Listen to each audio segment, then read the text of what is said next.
Bleak House by Charles Dickens. Chapter 27. More Old Soldiers Than One.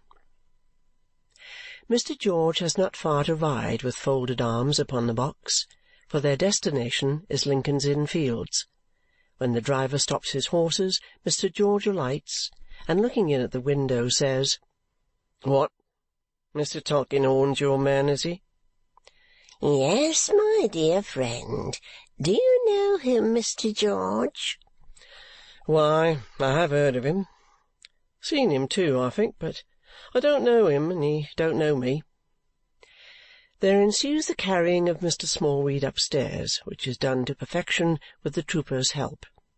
He is borne into Mr. Tulkinghorn's great room and deposited on the Turkey rug before the fire. Mr. Tulkinghorn is not within at the present moment, but will be back directly. The occupant of the pew in the hall, having said thus much, stirs the fire and leaves the triumvirate to warm themselves. Mr. George is mightily curious in respect of the room. He looks up at the painted ceiling, looks round at the old law books, contemplates the portraits of the great clients, reads aloud the names on the boxes. "Sir Leicester Dedlock, Baronet." Mr. George reads thoughtfully. "Ah!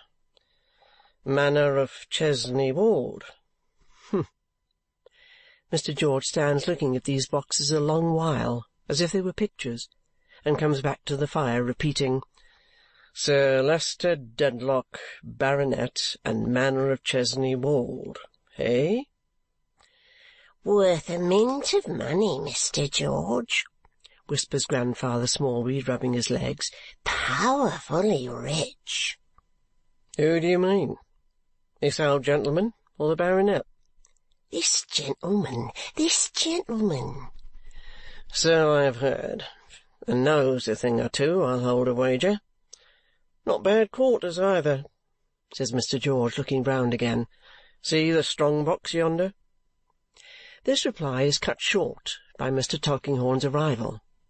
There is no change in him, of course, rustily dressed, with his spectacles in his hand, and their very case worn threadbare, in manner close and dry, in face watchful behind a blind, habitually not uncensorious and contemptuous perhaps. The peerage may have warmer worshippers and faithfuller believers than Mr. Tulkinghorn, after all, if everything were known. "Good morning, Mr. Smallweed, good morning," he says as he comes in. "You have brought the sergeant, I see. Sit down, sergeant." As Mr. Tulkinghorn takes off his gloves and puts them in his hat, he looks with half-closed eyes across the room to where the trooper stands, and says within himself, perchance, "You'll do, my friend." "Sit down, sergeant," he repeats as he comes to his table, which is set on one side of the fire, and takes his easy chair. "Cold and raw this morning, cold and raw." Mr. Tulkinghorn warms before the bars, alternately, the palms and knuckles of his hands, and looks, from behind that blind which is always down, at the trio sitting in a little semicircle before him. "Now I can feel what I am about," as perhaps he can in two senses. "Mr. Smallweed."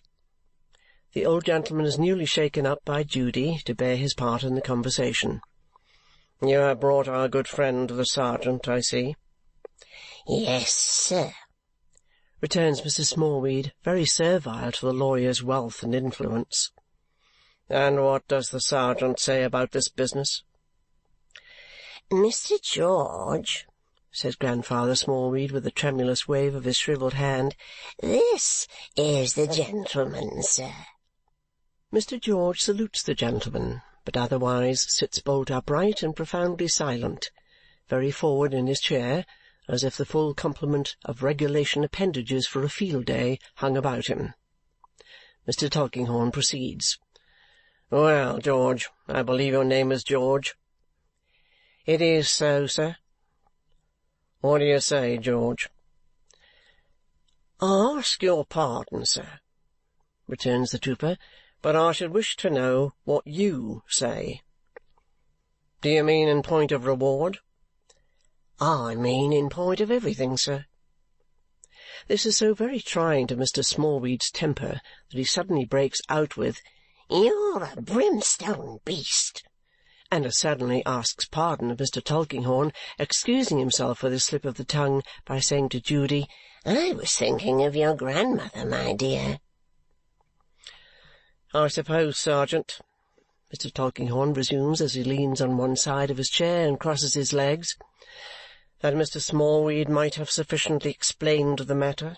It lies in the smallest compass, however. You served under Captain Hawdon at one time, and were his attendant in illness, and rendered him many little services, and were rather in his confidence, I am told. That is so, is it not?" "Yes, sir, that is so," says Mr. George with military brevity. "Therefore you may happen to have in your possession something, anything, no matter what, accounts, instructions, orders, a letter, anything, in Captain Hawdon's writing. I wish to compare his writing with some that I have. If you can give me the opportunity, you shall be rewarded for your trouble. 3, 4, 5 guineas you would consider handsome, I dare say." "Noble, my dear friend!" cries Grandfather Smallweed, screwing up his eyes. "If not, say how much more in your conscience as a soldier you can demand. There is no need for you to part with the writing against your inclination, though I should prefer to have it." Mr. George sits squared in exactly the same attitude, looks at the painted ceiling, and says never a word. The irascible Mr. Smallweed scratches the air. "The question is," says Mr. Tulkinghorn in his methodical, subdued, uninterested way, "first, whether you have any of Captain Hawdon's writing?" "First, whether I have any of Captain Hawdon's writing, sir?" repeats Mr. George. "Secondly, what will satisfy you for the trouble of producing it?" "Secondly, what will satisfy me for the trouble of producing it, sir?" repeats Mr. George. "Thirdly, you can judge for yourself whether it is at all like that," says Mr. Tulkinghorn, suddenly handing him some sheets of written paper tied together. "Whether it is at all like that, sir. Just so," repeats Mr. George. All 3 repetitions Mr. George pronounces in a mechanical manner, looking straight at Mr. Tulkinghorn. Nor does he so much as glance at the affidavit in Jarndyce and Jarndyce that has been given to him for his inspection, though he still holds it in his hand, but continues to look at the lawyer with an air of troubled meditation. "Well," says Mr. Tulkinghorn, "what do you say?" "Well, sir," replies Mr. George, rising erect and looking immense, "I would rather, if you'll excuse me, have nothing to do with this." Mr. Tulkinghorn, outwardly quite undisturbed, demands, "Why not?" "Why, sir," returns the trooper, "except on military compulsion, I am not a man of business. Among civilians I am what they call in Scotland a ne'er-do-weel. I have no head for papers, sir. I can stand any fire better than the fire of cross-questions. I mentioned to Mr. Smallweed only an hour or so ago that when I come into things of this kind I feel as if I was being smothered, and that is my sensation," says Mr. George, looking round upon the company, "at the present moment." With that he takes 3 strides forward to replace the papers on the lawyer's table, and 3 strides backward to resume his former station, where he stands perfectly upright, now looking at the ground and now at the painted ceiling, with his hands behind him as if to prevent himself from accepting any other document whatever. Under this provocation, Mr. Smallweed's favourite adjective of disparagement is so close to his tongue that he begins the words, "My dear friend," with the monosyllable "brim," thus converting the possessive pronoun into brimmy and appearing to have an impediment in his speech.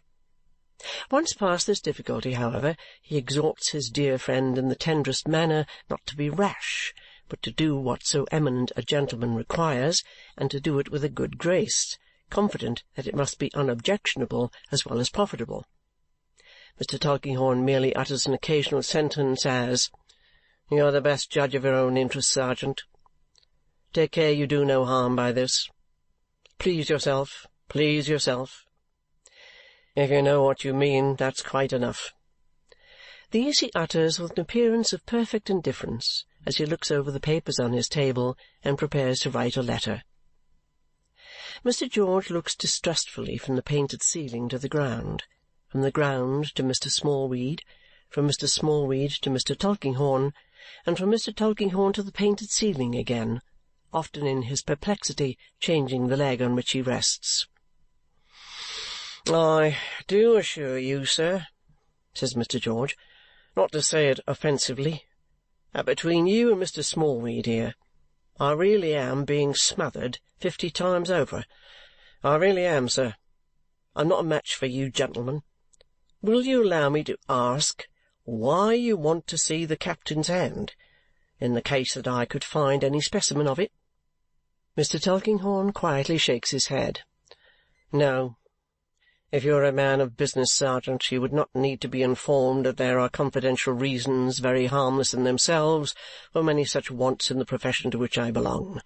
But if you are afraid of doing any injury to Captain Hawdon, you may set your mind at rest about that." "Aye. He is dead, sir." "Is he?" Mr. Tulkinghorn quietly sits down to write. "Well, sir," says the trooper, looking into his hat after another disconcerted pause, "I'm sorry not to have given you more satisfaction. If it would be any satisfaction to any one that I should be confirmed in my judgment that I would rather have nothing to do with this by a friend of mine who has a better head for business than I have, and who is an old soldier, I am willing to consult with him.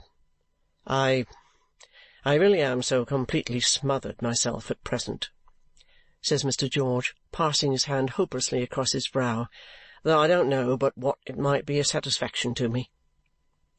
Mr. Smallweed, hearing that this authority is an old soldier, so strongly inculcates the expediency of the trooper's taking counsel with him, and particularly informing him of its being a question of 5 guineas or more, and that Mr. George engages to go and see him, Mr. Tulkinghorn says nothing either way. "I'll consult my friend, then, by your leave, sir," says the trooper, "and I'll take the liberty of looking in again with the final answer in the course of the day. Mr. Smallweed, if you wish to be carried downstairs." "In a moment, my dear friend, in a moment. Will you first let me speak half a word with this gentleman in private?" "Certainly, sir. Don't hurry yourself on my account." The trooper retires to a distant part of the room and resumes his curious inspection of the boxes, strong and otherwise.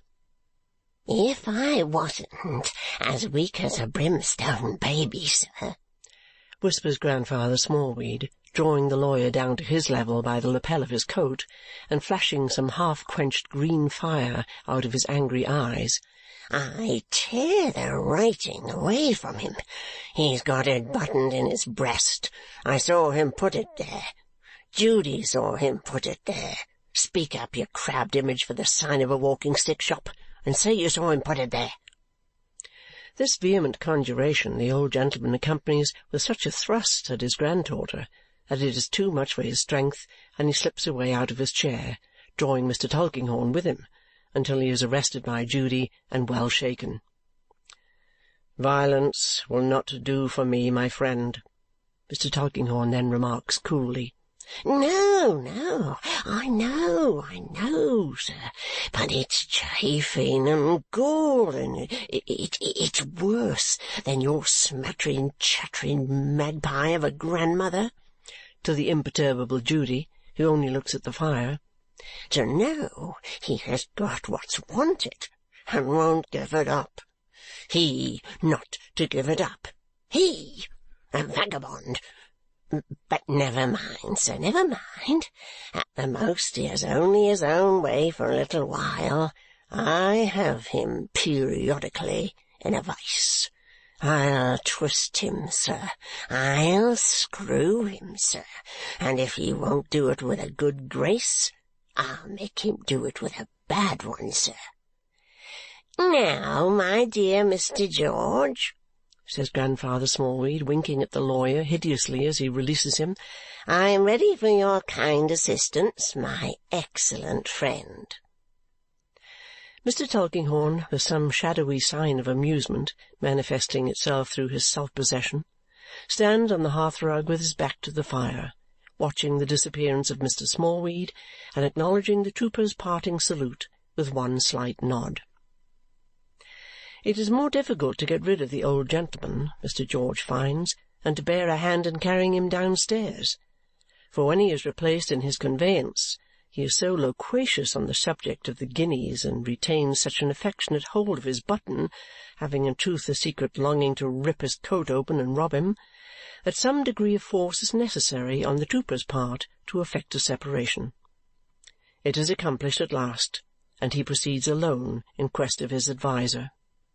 By the Cloisterly Temple and by Whitefriars, there, not without a glance at Hanging Sword Alley, which would seem to be something in his way, and by Blackfriars Bridge and Blackfriars Road, Mr. George sedately marches to a street of little shops lying somewhere in that ganglion of roads from Kent and Surrey, and of streets from the bridges of London, centring in the far-famed elephant who has lost his castle, formed of 1,000 four-horse coaches, to a stronger iron monster than he, ready to chop him into mincemeat any day he dares.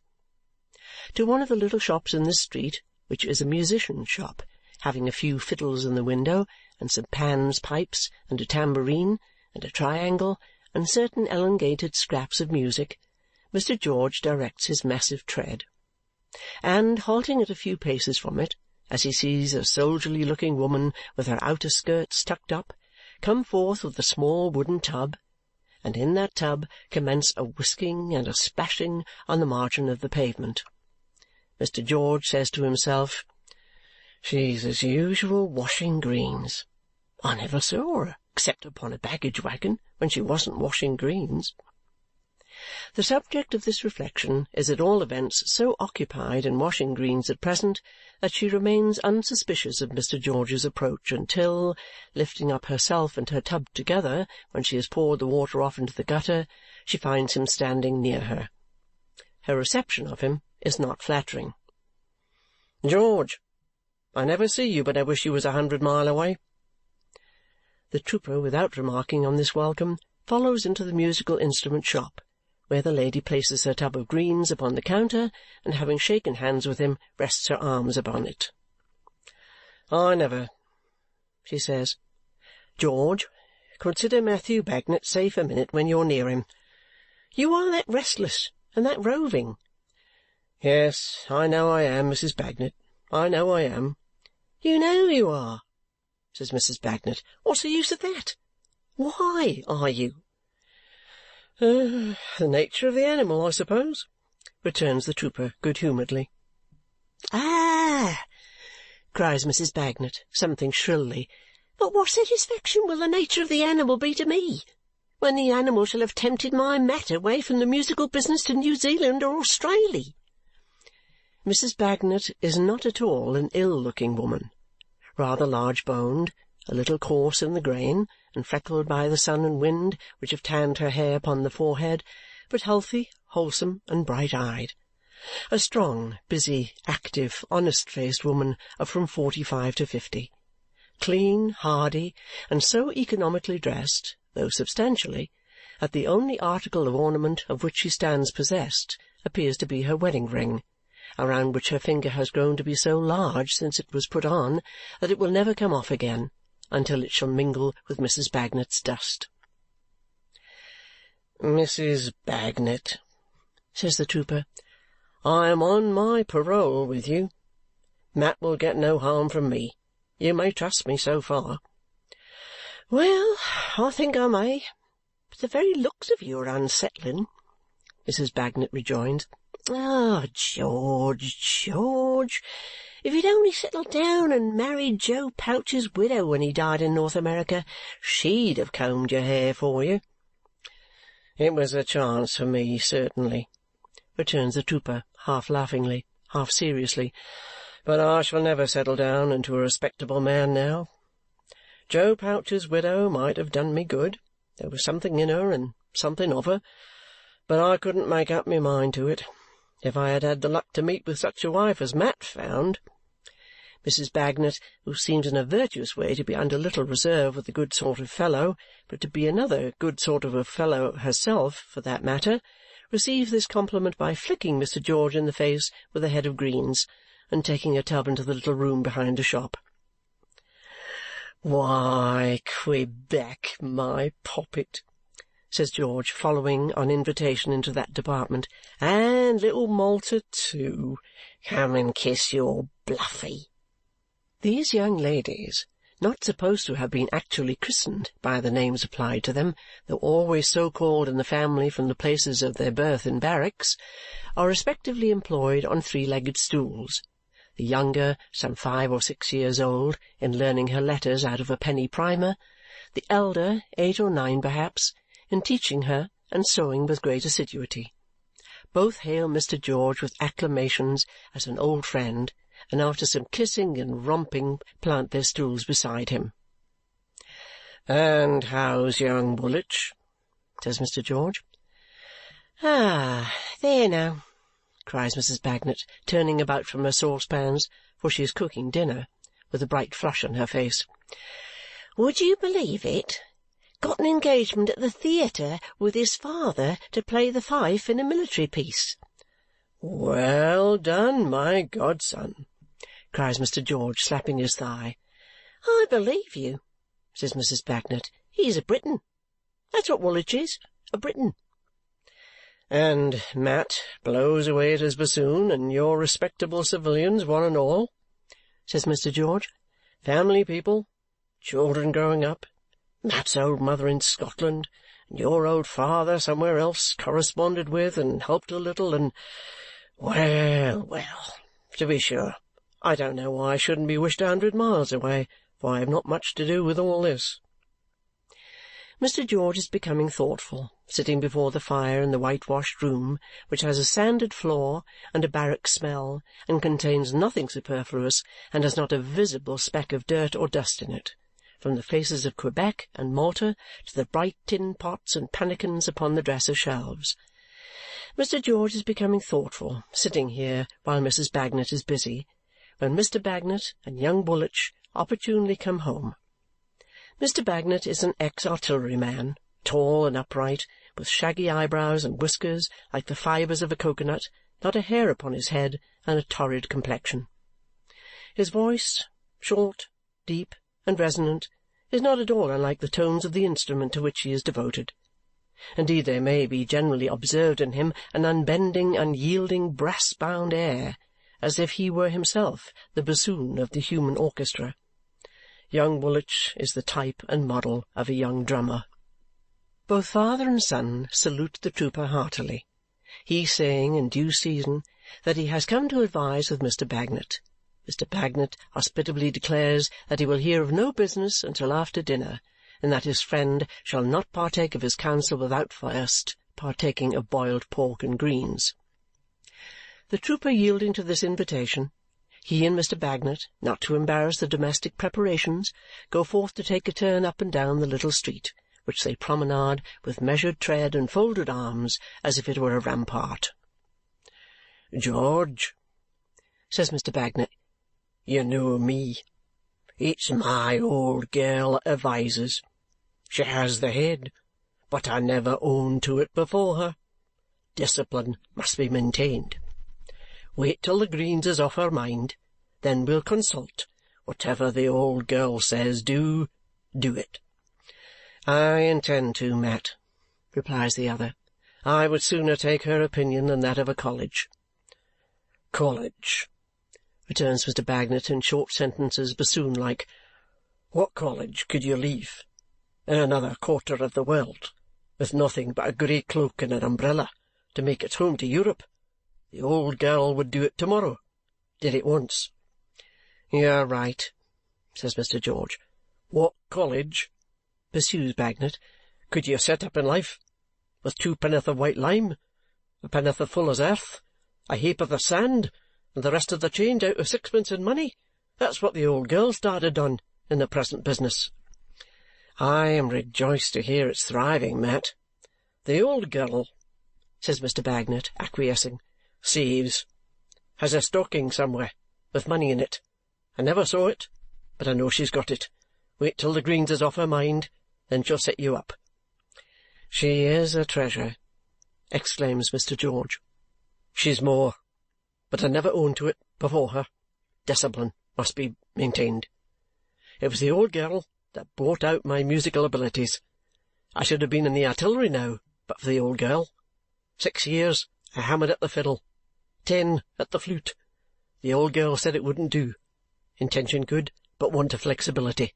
Try the bassoon. The old girl borrowed a bassoon from the bandmaster of the rifle regiment. I practised in the trenches, got on, got another, get a living by it." George remarks that she looks as fresh as a rose and as sound as an apple. "The old girl," says Mr. Bagnet in reply, "is a thoroughly fine woman. Consequently, she is like a thoroughly fine day. Gets finer as she gets on. I never saw the old girl's equal, but I never owned to it before her. Discipline must be maintained." Proceeding to converse on different matters, they walk up and down the little street, keeping step and time, until summoned by Quebec and Malta to do justice to the pork and greens, over which Mrs. Bagnet, like a military chaplain, says a short grace. In the distribution of these comestibles, as in every other household duty, Mrs. Bagnet develops an exact system, sitting with every dish before her, allotting to every portion of pork its own portion of pot liquor, greens, potatoes, and even mustard, and serving it out complete. Having likewise served out the beer from a can, and thus supplied the mess with all things necessary, Mrs. Bagnet proceeds to satisfy her own hunger, which is in a healthy state. The kit of the mess, if the table furniture may be so denominated, is chiefly composed of utensils of horn and tin that have done duty in several parts of the world. Young Woolwich's knife, in particular, which is of the oyster kind, with the additional feature of a strong shutting-up movement which frequently balks the appetite of that young musician, is mentioned as having gone in various hands the complete round of foreign service. The dinner done, Mrs. Bagnet, assisted by the younger branches, who polish their own cups and platters, knives and forks, makes all the dinner garniture shine as brightly as before, and puts it all away, first sweeping the hearth, to the end that Mr. Bagnet and the visitor may not be retarded in the smoking of their pipes. These household cares involve much pattening and counter-pattening in the backyard, and considerable use of a pail, which is finally so happy as to assist in the ablutions of Mrs. Bagnet herself. That old girl reappearing by and by, quite fresh, and sitting down to her needlework, then and only then, the greens being only then to be considered as entirely off her mind, Mr. Bagnet requests the trooper to state his case. This Mr. George does with great discretion, appearing to address himself to Mr. Bagnet, but having an eye solely on the old girl all the time, as Bagnet has himself. She, equally discreet, busies herself with her needlework. The case fully stated, Mr. Bagnet resorts to his standard artifice for the maintenance of discipline. "That's the whole of it, is it, George?" says he. "That's the whole of it. You act according to my opinion?" "I shall be guided," replies George, "entirely by it." "Old girl," says Mr. Bagnet, "give him my opinion. You know it. Tell him what it is." It is that he cannot have too little to do with people who are too deep for him, and cannot be too careful of interference with matters he does not understand, that the plain rule is to do nothing in the dark, to be a party to nothing underhanded or mysterious, and never to put his foot where he cannot see the ground. This, in effect, is Mr. Bagnet's opinion, as delivered through the old girl, and it so relieves Mr. George's mind by confirming his own opinion and banishing his doubts that he composes himself to smoke another pipe on that exceptional occasion, and to have a talk over old times with the whole Bagnet family, according to their various ranges of experience.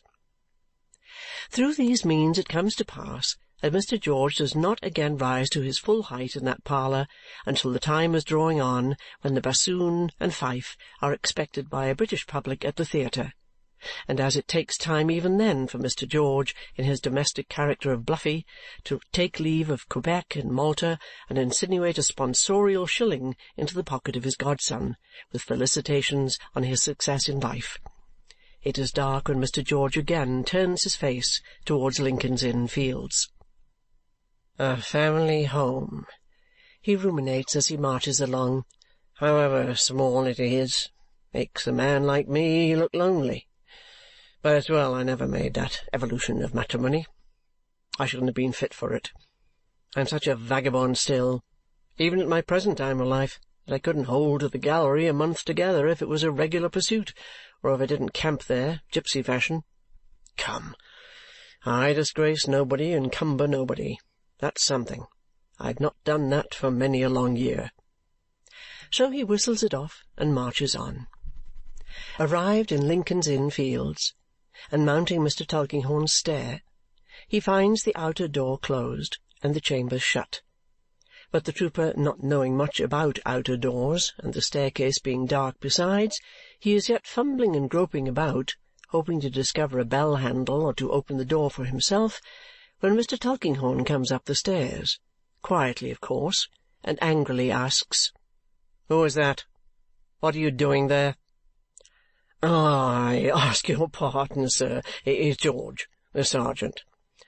"And couldn't George, the sergeant, see that my door was locked?" "Why, no, sir, I couldn't. At any rate, I didn't," says the trooper, rather nettled. "Have you changed your mind? Or are you in the same mind?" Mr. Tulkinghorn demands, but he knows well enough at a glance. "In the same mind, sir." "I thought so. That's sufficient. You can go. So you are the man," says Mr. Tulkinghorn, opening his door with the key, "in whose hiding-place Mr. Gridley was found."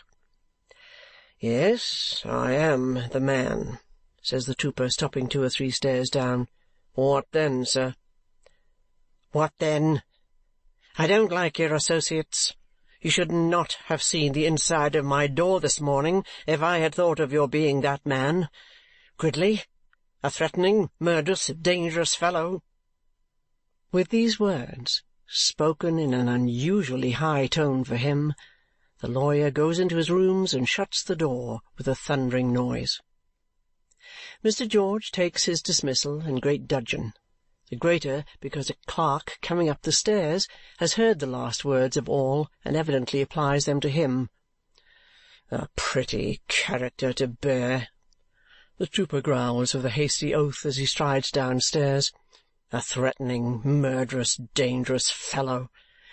And looking up, he sees the clerk looking down at him and marking him as he passes a lamp. This so intensifies his dudgeon that for 5 minutes he is in an ill humour. But he whistles that off like the rest of it and marches home to the shooting gallery. Chapter 27